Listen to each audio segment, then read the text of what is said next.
This is a stimulus update and daily news report. Got some huge update to share with you. President Biden just signed a new executive order and has plans to announce a new executive action today. I'll give you all the details on that. Gas prices just got to $4.50 a gallon on average across the country. I'm going to play a video clip of the National Energy Security Advisor getting grilled on Fox News. Gasoline price in the United States today is $3.99. Well, wait a minute. So you're $5. taking credit for the decline, but on the upside, it was Vladimir Putin and the war. Well, what is it? And I'll give you all those video clip details and that. Also, $450 checks announced by a Republican governor and $250 child tax credits going out in one state. And I'll give you some other more important updates as well. Hope you're having a wonderful Wednesday. If you appreciate the fact-based, fast-paced updates, hit the like button down below. And I'm giving $200 checks to my subscribers. Details down in the description below if you want to potentially win that. Let's talk about the executive order first. So Biden signs executive order to bring hostages and wrongfully detained Americans home. So what does this all mean? So this was signed yesterday, and basically here's a quote from it. This executive order reflects the administration's commitment not just to the issues generally, but to the families in particular, and it has been informed by the government's regular engagements with them. I'm going to be honest, I don't even know what that means, but the order empowers the government to impose sanctions on individuals involved in hostage taking, adds a new State Department travel advisory to warn American travelers about the risk of wrongful detention, and provides more information to the families of Americans who have been wrongfully detained in foreign countries. So that makes a lot more sense than that quote before. Basically, I think this is in relation to Brittany Griner, who is the WNBA player who is being held in Russia. She pleaded guilty to drug charges and could face up to 10 years. So that's been getting a lot of attention lately. And basically, Russia is trying to swap Brittany Griner for a Victor Bout, who was a Russian arms dealer facing a 25-year sentence in the United States. So I think this is what this executive order is all about, mainly from Brittany Griner right here. When it comes to the new executive action, Biden to announce executive action on climate after failed effort in Congress. President is expected to detail his plans Wednesday during a visit to a former coal-fired power plant in Massachusetts. So basically today, we're going to find out more details on it, but basically, the way this is going down is since there was a big sort of Build Back Better deal going on between Manchin and the Democrats, led, for President Biden's agenda, that fell through the cracks. That was going to have drug prices, maybe a few other stimulus provisions, but also climate action. So basically, what President Biden wants now is to just have the drug prescription bill sort of go through, because it might get Joe Manchin's support, and then the climate action he's going to do through executive action. That's where we stand right now. Take a look at this video clip, kind of catching you up on the latest on that. President Biden is now looking to jumpstart his newly stalled climate agenda. With no Republican support, he needed every Democratic senator, but just lost the backing of one of them again, Joe Manchin of West Virginia. Still, the president vows to fight on. I'm not going away. I've used every power I have as president to continue to fulfill my pledge to move toward dealing with global warming. This morning, the Washington Post reported the president is considering declaring a climate emergency, which could allow his administration to hasten its efforts to reduce greenhouse gas emissions and promote renewable energy. A White House official says we are considering all options and no decision has been made. The administration's coordinator for international energy affairs spoke on CNN. I think the president was very clear that if the Senate wouldn't act, that he would. These moves come after Manchin, who has strong ties to the coal industry, rejected Democratic proposals to address climate change, including incentives for wind and solar energy in a new Senate budget package. You sabotage the president's agenda. Manchin brushing off criticism, saying he won't support any further government spending that could exacerbate already high inflation. President Biden, though, plans to travel to Massachusetts tomorrow to deliver remarks on how he plans to tackle the climate crisis. In Dallas, I'm Jason Wheeler.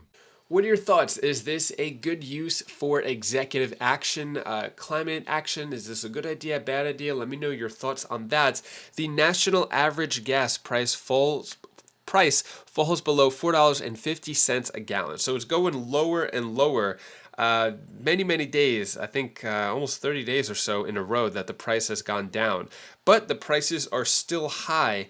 And if President Biden, I have this question, I'm really curious what you think. So President Biden, with the gas prices on the way up, was blaming the gas price on the war going on in Ukraine. But as the price is going down, President Biden is taking credit for that. So I'm wondering, and then it goes for the Republican side too. As the price was going up, they were blaming President Biden, but the price is going down. Do they give credit to President Biden? Really curious. Let me know your thoughts on that. Take a look at this video clip right here of the energy advisor getting grilled on Fox News, asked pretty tough questions, and you see him get a little squeamish here. Take a look at what he has to say here. All right, we don't know the details. What we do know, or think we know, is that the president is planning to make some announcement on climate change tomorrow, an initiative that is told not to be a national climate emergency, but something akin to it. The read on all of this from Amos. He is the president's coordinator on energy security, among other things. Mr. Hochstein, very good to have you. Thank you. Be here. Thanks, Neil. Appreciate the time. What are we to expect out of the president?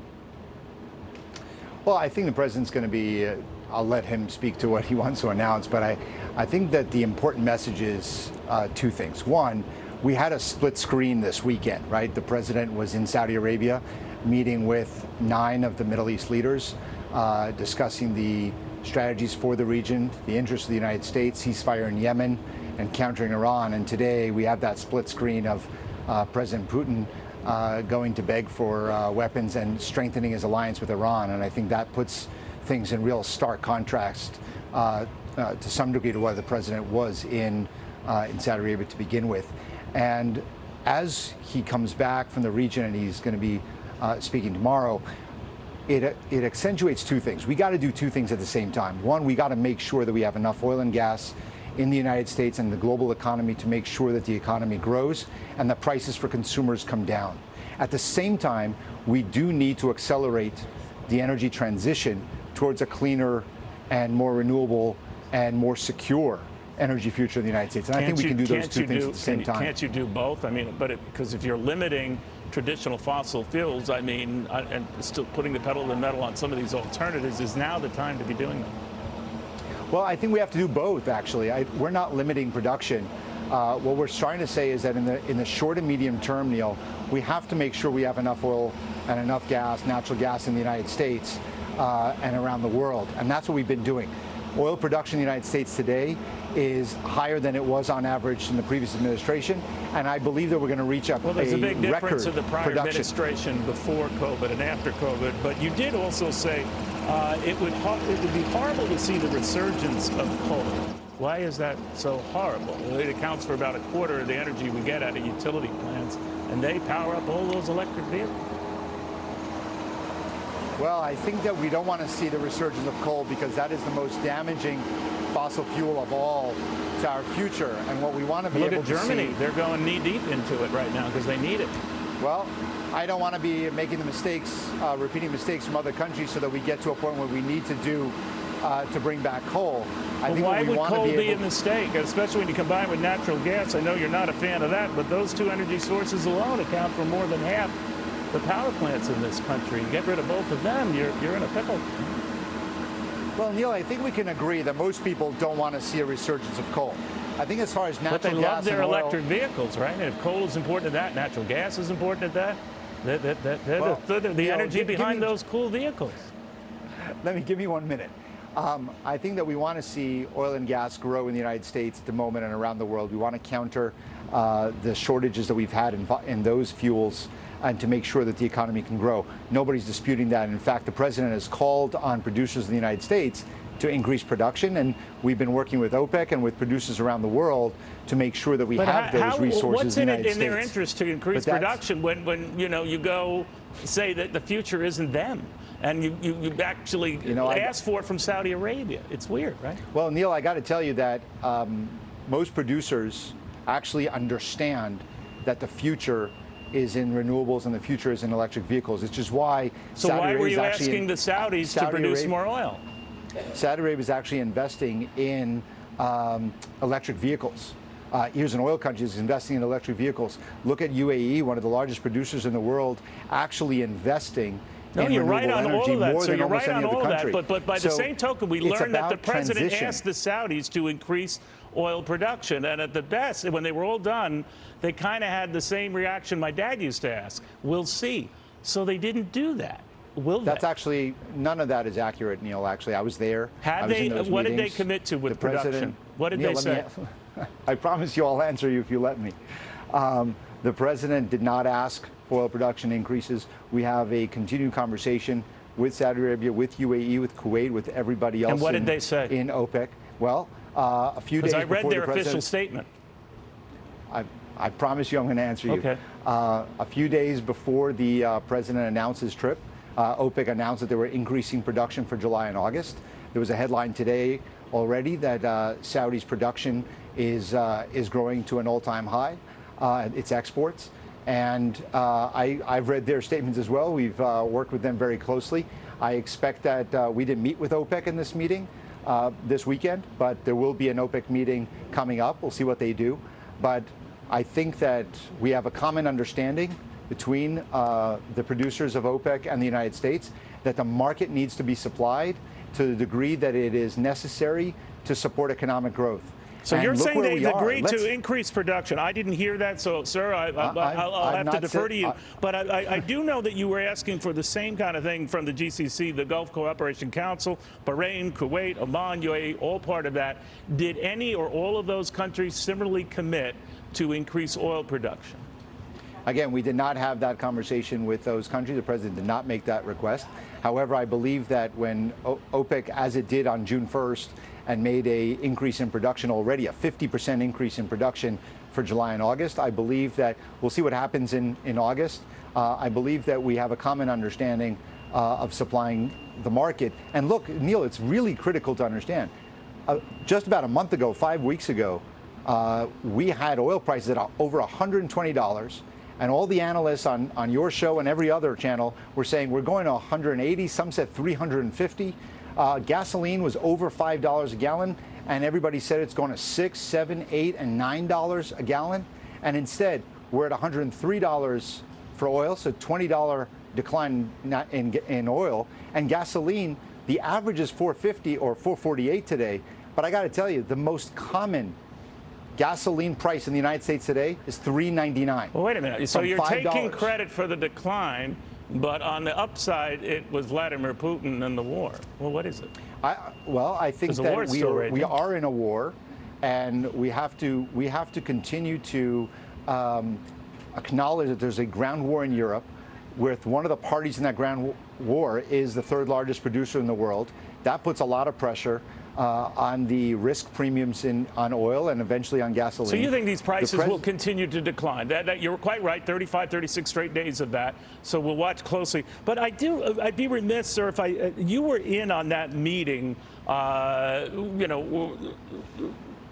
the issue of Jamal Khashoggi came up. And I'm curious how it came up, because the Saudi climate envoy says the president never brought it up, and he was at that meeting. So the climate envoy did not say that. He said he didn't hear it, and from where he was sitting, that's quite possible.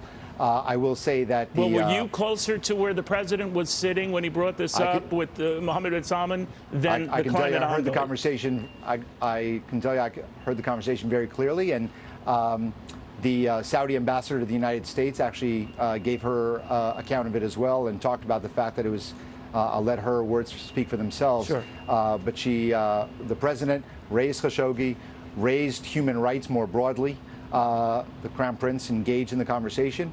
I would say that it was a very direct conversation. Both of them were engaged in a direct conversation, very candid, very direct. How long did it last? Was it? I know you said that. I think you said that the president started out raising this with Khashoggi, and I guess others in the room. And how long did that back and forth go? I don't know. It wasn't just one statement versus another to get rid of the issue. This was a significant and serious conversation on the U.S. perspective on human rights and on what happened, the murder of Jamal Khashoggi.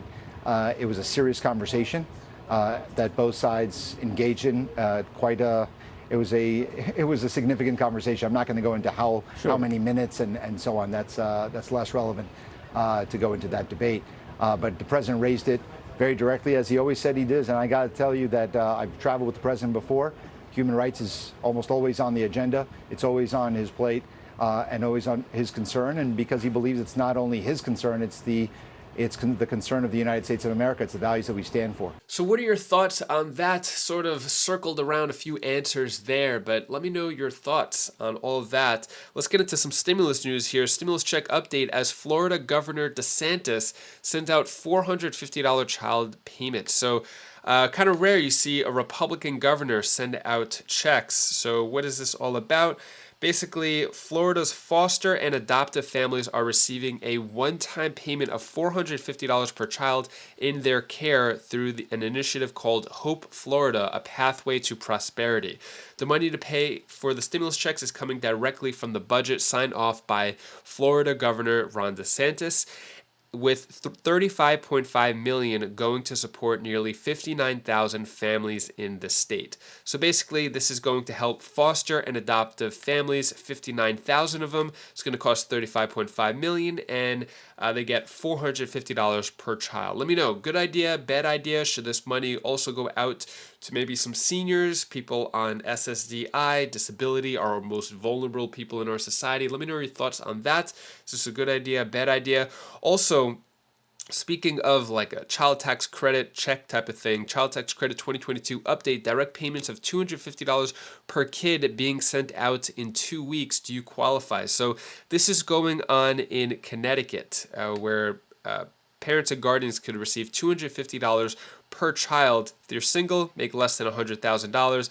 If you're head of household, less than $160,000, and if you're married, then less than $200,000, and you get $250 per kid. Applications will close July 31st, so if you're in Connecticut, you could qualify for that. And then, yeah, let me know your thoughts on all this. So these are the latest checks, and they're going for kids or families. Should there be more types of checks? I know if you're older, your kids have grown up, or you don't have any kids, you may be wondering, what about me? Why am I not getting anything? It's a good question. I think there are definitely groups of people in our society that are struggling the most, that need the most help, but unfortunately Congress is just, kind of slacking there. Let me know your thoughts on all that, and that is all the news that I have for you today to hopefully cheer you up a bit. Here's my daughter Bella's tip of the day. Hi guys, this is Bella. This is the tip of the day. I want to tell you something what you should always do. So when you want to do something, do it. Like if you want to go out in outer space, do it. If you want to say something, do it. Say whatever you want and do whatever you want. And make it excitement. Bye. Thank you so much for watching. Appreciate your support. Don't forget, $200 check information down in the description below. And I am going to run my first pickleball tournament today. It's just a small kind of round robin where 12 players, all of us play each other one time with 10-minute rounds. So I'm going to do that. The weather is not looking the best for it, so hopefully the weather clears up. But yeah, I'm really excited to do that with a bunch of my pickleball friends. If you want to check out my latest video on my other channels, you could click up here, and I'll see you in the next video. Take care, be safe. Thank you for watching.